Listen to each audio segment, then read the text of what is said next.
the government will consider the demand for the formation of Telangana state at an appropriate time for due consultation. The common minimum program already spells out under this what we need to do in this regard. We need to consult all concerned, offer proper consultation. I think we are committed to the establishment of a state of Telangana.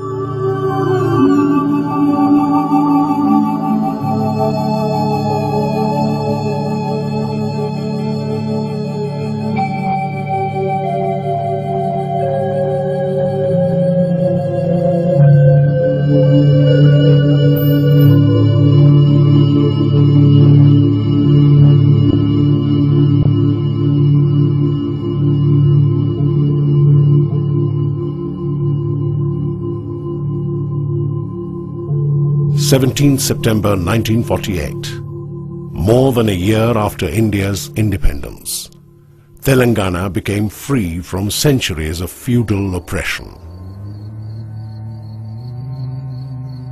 Carrying with it the dream of a better tomorrow, it began its journey towards a future free from poverty, unemployment and hunger.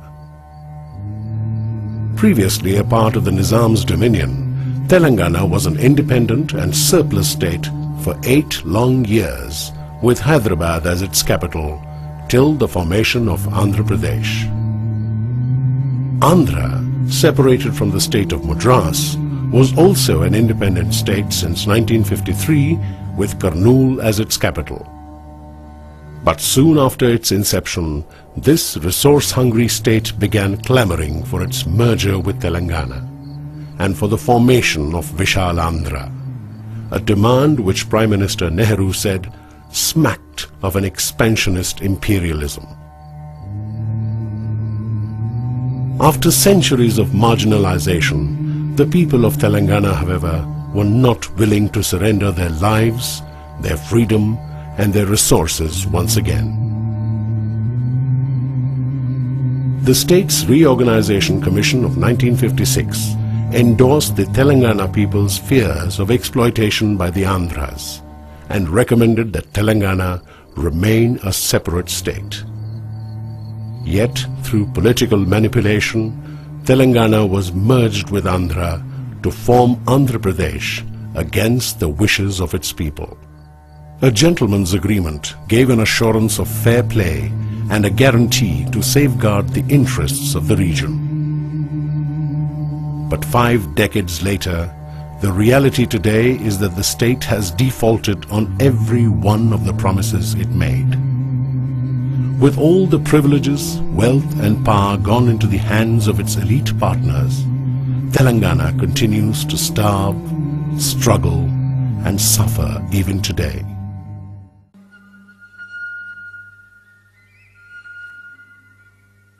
Two of India's mighty rivers, Krishna and Godavari, wind their way through Telangana, gathering more than 2/3 of their waters from here. The Hyderabad government during its regime had made an ambitious blueprint to harness these waters. It was imagined that irrigation projects on these rivers would take at least 70 lakh more acres into their fold and turn this arid and overexploited region into a green and prosperous one. But with the merger of the two states in 1956, the fate of Telangana got sealed forever. All the projects contemplated before the merger were abandoned. Those already in process came to a grinding halt, and the ones promised in the new setup are either yet to take off or remain eternally unfinished. For almost 50 years, the people of Telangana have waited silently for the water they believed was theirs, unaware that their land, water and projects would be taken away bit by bit, and even their age-old resources would be allowed to dry up, silt and decay.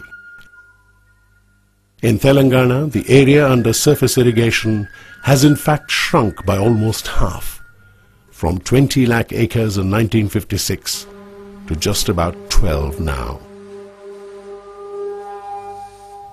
After all these years, the image of Telangana is very disquieting today.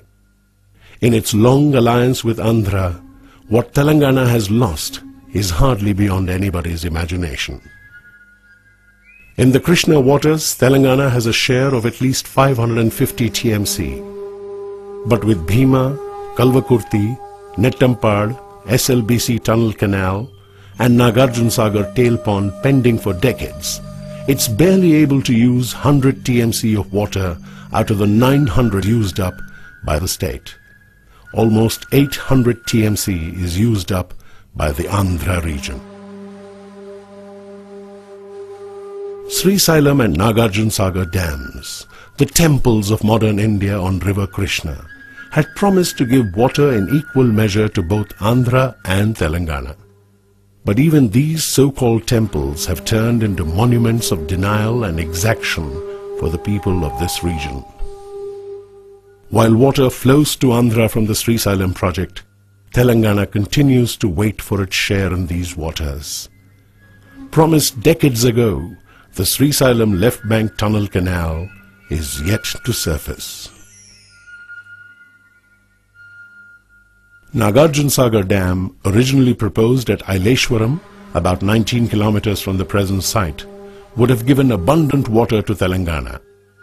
But soon after the merger, it was moved downstream, leaving most of this region quite literally high and dry.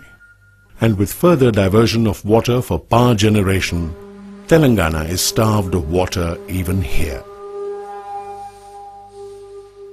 Godavari, the Ganges of the south, meanders through Telangana for almost 600 miles. Yet Sri Ram Sagar is the lone project on this mighty river. And even this project, grounded 40 years ago, is still in its first phase.